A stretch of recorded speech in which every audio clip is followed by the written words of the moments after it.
What's going on, everybody? My name is Aiden and welcome back to another video. Ladies and gentlemen, today we are going to be discussing a couple of more interviews from the media day situation that didn't get uploaded straight away to YouTube. So when I last made my last video, I discussed about Vucevic, Io, I discussed about Matas Bazelas, AK and Billy Donovan. There were two interviews that kind of got uploaded after I made that video. One of them being Kobe White, the other one being Josh Giddey, which I'm thankful that we finally got to hear with those two because they are probably two of our more exciting players to watch. Everybody's kind of looking to see what they're going to produce next season. So it's interesting to see where they are and ultimately how they're feeling heading into next season. So let's discuss it in this video. Before we get any further, if you like the video and you want to see more from me, drop a like, drop a follow, and or subscribe if you are new. And let me know what you guys think about the Chicago Bulls Media Day altogether with all these interviews wrapped up and training camp starting very soon.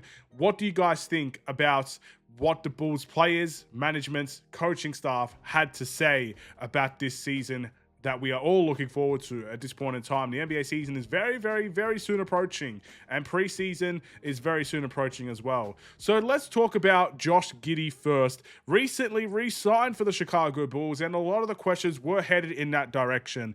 Basically, Josh Giddey said things along the lines of wanting to be a leader and stepping up in that sort of way. He talked mainly about off the court, being vocal in timeouts, being vocal at halftime, and just overall being a vocal leader when it's not specifically on the court. He talked about his playmaking. He talked about what he wants to improve on and stuff of that nature. He talked about trying to improve his three-point shooting, and that it's always going to be a key thing for him heading into future seasons. He talked about how he got better defensively, and he wants to keep that up. But most importantly, yes, it was about free agency. He talked about how the weight has been lifted off of his shoulder. He talked about the sacrifices that his camp and the Bulls camp had to make. Basically, everything we've been talking about in relation to Josh Giddey, he spoke about when it comes to free agency. At the end of the day, that was the key takeaway I took from him. I know he's going to be the starting point guard for the Bulls. I know he has a lot of expectations on his shoulder. He even talked about being an all-star and how it's not necessarily the main approach that he's going for. And he blatantly said that it may never happen, but it's sort of a short-term approach and we have to win games in order to get personal accolades, which all those things put it together sums up Josh Giddey's press conference in a nutshell, in my opinion. And again, I'm just happy that he's here. He could have said anything in this training camp, in this media day, and I would have been happy. So him saying that he was happy to come back, first and foremost, is always going to be a big positive. Him suggesting that the Chicago Bulls was, treated him well, and that this was kind of the only place he wanted to be was a big positive as well. And he does have high expectations next season, so I hope he can deliver on that standpoint. I'm looking forward to seeing what he can produce.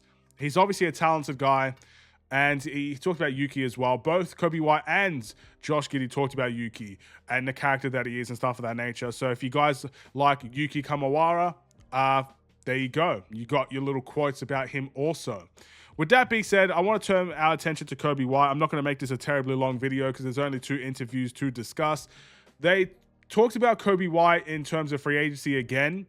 And Kobe White had a little bit more of a faith answer in the sense of he quoted a Bible quote essentially that referred to not talking about the future, focusing on the present and stuff of that nature. So he's living in the moment, living in the present, which is completely fine.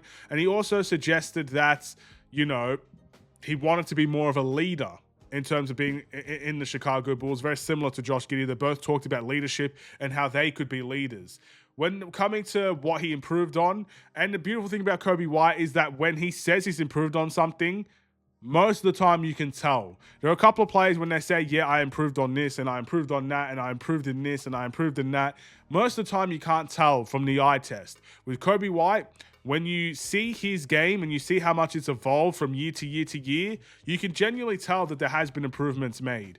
And I'm very happy about that. He focused a lot on off-the-ball movement and catch and shoots and stuff of that nature, which makes absolutely perfect sense because he is probably going to be a little bit more off the ball than probably years when he was playing point guard, because he's not playing point guard anymore for the Chicago Bulls. He'll have a couple of roles where he is the primary facilitator, but for the most part, his job is going to be a lethal scorer for the Chicago Bulls to do it at a high level. So he talked about catch and shoots. He talked about off-the-ball movement. And something I'm very, very excited to see if this could turn into fruition while shooting over 40% from the three-point line. He said, in quotes, at his stage of his career, he felt like he should have done that already. And he's working on doing it this season. Kobe White being 40% from the three-point line will be game-changing for the Chicago Bulls. It's as simple as that. It will be game-changing. And I hope he can get it done. I hope he can shoot 40% from the three-point line, because it will only add extra layers to this Bulls offense, which I think has pretty good layers in of itself right now. And it's going to make teams a whole lot more thoughtful on how to guard us defensively as well. He did mention that teams are playing a little bit more physical against him. They're taking on the challenge against him. So he's got to respond with taking on the challenge himself. Overall, great interview with Kobe White. Talked about Yuki as well. He talked about his relationship with Josh Giddey. By the way, that story about what was it? The bear trap or whatever it's called. Oh my goodness. It was, yeah. That's I don't know exactly what it is. I've heard about it, and as an Australian, I can confirm that is definitely a lie. And he's not the first guy that says that stuff as well. That's crazy. Fair play to Josh Giddey, bro. Bring in some Australian urban legends to the Chicago Bulls. We love that. But yeah, definitely not true.